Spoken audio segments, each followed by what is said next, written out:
Hello and welcome to Primary Care Today on ReachMD. I'm your host, Dr. Brian McDonough, and I'm very happy to have with me today Dr. Adrian Popescu. He is the Pain Medicine Program Director at the VA Hospital, but he also, in addition to that, has his physical and medicine and rehabilitation background, and he has a position at the University of Pennsylvania. And Dr. Popescu, I just want to thank you for taking the time to join us because we have a real big issue in healthcare today, and I know I see it on the front lines. A lot of people are coming in, they're experiencing pain. They want pain medications. So you have people legitimately looking for pain medication. Then you have others who are looking for pain medication because they might want to sell it. Then you have others who are looking for pain medication because they might want to abuse it. And then you have others who are just confused and they don't know whether they want pain medicine or not. They're just saying, I need help. And we as primary care doctors and many of those listening today go, what do we do? What can we do? And having you on the show is really great because you can look at these issues and try to help us with it. So welcome to the program. Thank you so much, Brian, for having me. This is a truly fantastic opportunity, I think, to talk with my esteemed colleagues in primary care, since primary care is pretty much the keystone of the medicine in this country. And I think there is nobody that knows better how complex a regular office visit can get when the patient comes in pain, since pain can be a herald for a very serious condition, but also can be something that is less worrisome. I would start by saying to listen to the patient. The vast majority of the lower back and neck pain has a specific and diagnosable source. And most of the patients, the vast majority of them, do not need surgery. I would start by listening to the patient and having a good history, going through different phases of physical exam, reviewing imaging with the patient, reassuring the patient are the first step needs to happen. Of course, for primary care physicians, that is a great challenge because pain is only one of the 7 or 8 problem lists that they have on their plan of care. As we all know, the time constraints are pretty strict. So yes, pain medicine can help with that. I think it's important to talk with the patient and tell the patient, for example, there are many studies showing that 90% of lower back pain resolves spontaneously. Only 10 to 15% have a readily identifiable cause. And only persistent lower back pain is a challenge. I think listening to the patient, talking to the patient, and if needed, there are always specialists that can help with diagnosing and treating pain. I like what you say right off the top. I mean, I can tell just by your approach. You're looking at the patient as being sincere and having an issue, not necessarily saying there's a bias. And I will tell you, many of us in primary care, depending on where we practice, might immediately come in with a bias saying, oh no, this patient's going to be looking for medication, looking for pain medication, searching for narcotics, has left another practice and come to us, and we don't necessarily have a pain specialist to send them to. All those complaints. You're looking at it right off the bat and saying it's legitimate and at least giving them the chance. And I think that's a very important thing to do, isn't it? It's absolutely the most important thing to do. And we see this every day in our practice at the University of Pennsylvania. There are patients that, unfortunately, they do have a condition that required a more complex diagnosis. Sometimes things are not explained to them, and they feel frustrated about that, and they leave one practice and go to the next practice. So I cannot emphasize this enough that we should make sure that we establish a diagnosis first and foremost. And with that diagnosis, we should establish also goals. And we also discuss with the patient what's the natural history of the problem, which is very frequently forgot. The literature about how lower back pain or leg pain or neck pain gets better with time, with or without a physician intervention, is very, very often put aside, and we have almost like a jerk reaction to prescribe some type of medicine, being ibuprofen, being any other medicines that we have in our toolbox.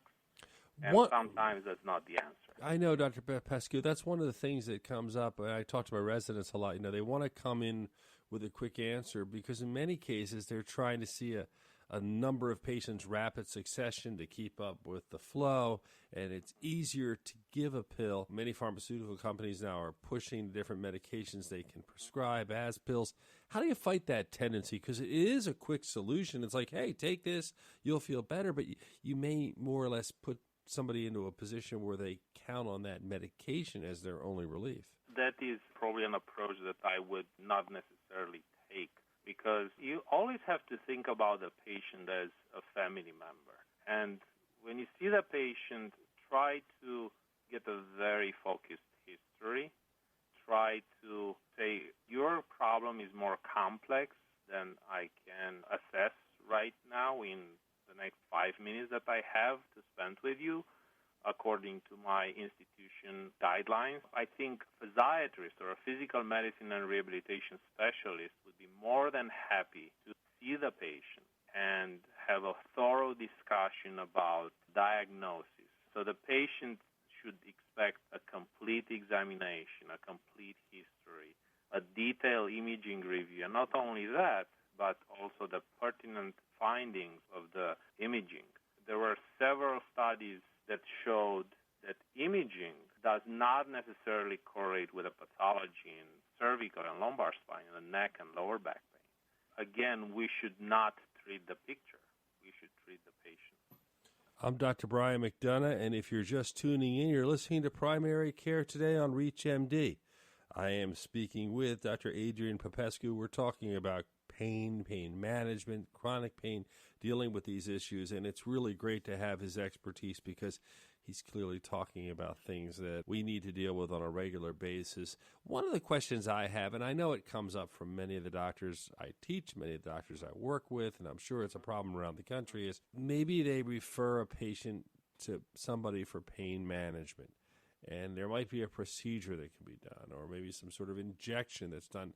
But what the doctors in primary care are looking for is if there's going to be some sort of narcotic medication or pain-relieving medication, they'd like an expert to handle it, and they wouldn't necessarily want to. But it's often shifted back to them, and the experts will say, well, no, we don't do that. We only do the procedures.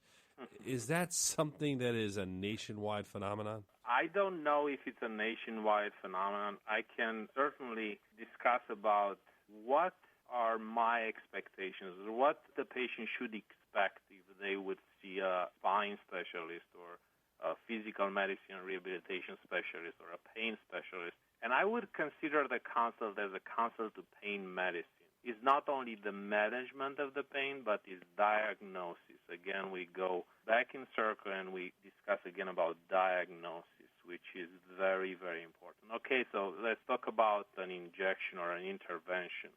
The role of the injection sometimes is just to establish the diagnosis. You can expect to decrease pain and inflammation and to maximize physical therapy. The role of the injection is not to empower the patient to press the TV button or to press the remote button. It's to maximize physical therapy and to restore their function and to establish realistic expectations.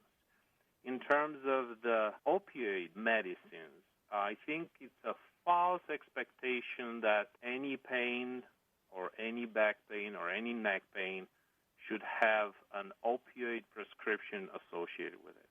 There is clearly no evidence of long-term therapy with opioids in neck or back pain. Again, going back to the diagnosis, God forbid one of these patients can have a metastatic disease of the spine. So that is a totally different problem, okay, because that is a cancer care, that's palliative care, which is a totally different field that would allow, and I think most of the primary care physicians or palliative care pain physicians would be comfortable to prescribe prescribe opioids for those patients. But I think setting expectations and having the time to do that with specialists that a lot of spine disorders, I think it's key in the current healthcare. That's an interesting approach, because what you're saying is you're trying to get the patient to start to help themselves. And I think that is a really key part. I'm sure, I know when I have a diabetic or I have somebody with any health problem, I want them to take a part of their own care, because they're much more effective because they feel they have a sense of control. You're absolutely right. The key is empower the patient, establish the diagnosis, find the pain generator, and then tell them what's the natural history. And you will be amazed of how many patients actually, if you take the time in that first visit or second visit to talk with them, they will absolutely understand the issue. A lot of times, if they don't, they would like to see a surgeon, and my colleagues will tell them the same thing: you do not need surgery. We all have to remember the absolute indications for surgeries, which is bowel and bladder incontinence, progressive muscle weakness, neurological deficit. Pain, not so much. Right. I think you're right on that point, that there's other things that we have to look at. We only have a couple minutes left, but one of the issues we also face in primary care, and I think I'm speaking for a lot of docs, is the patients who doctors shop. How do you suggest we deal with them? Those that truly are looking for either something to help with an addiction or are looking for something to sell on the street, those types of patients. How do you suggest we handle them? Because obviously we want to take care of those who legitimately have issues, but we also have to be protective for the general public, as well as the health of those who are asking, for those who are trying to kind of game the system. As you probably know, I think New Jersey and several other states, they have a central registration where you can go online and see what other physicians prescribed opioids for a certain patient. And I think Pennsylvania made significant strides to go in the same direction. And it's kind of easy to register and access this database when you have a patient that is a new patient and says that he was on chronic opioids and he had a very stable condition and a stable physician, and they're trying to transfer the care. So you can see if they are trying to go from physician to physician, which, in my experience is not that often that happens. And I would actually try to send him to a spine specialist, because I think that's the best it can happen for the patient. Send him to a spine specialist, have a diagnosis, have a good discussion with the patient.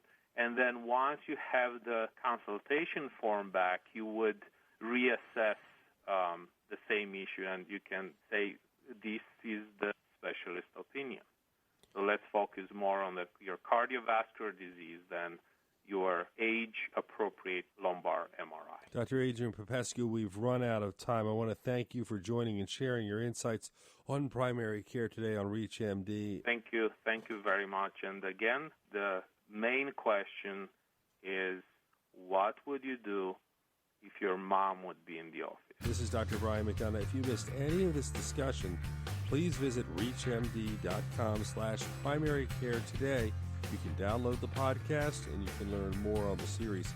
I want to thank you for listening. And again, Dr. Popescu, thank you so much for joining us.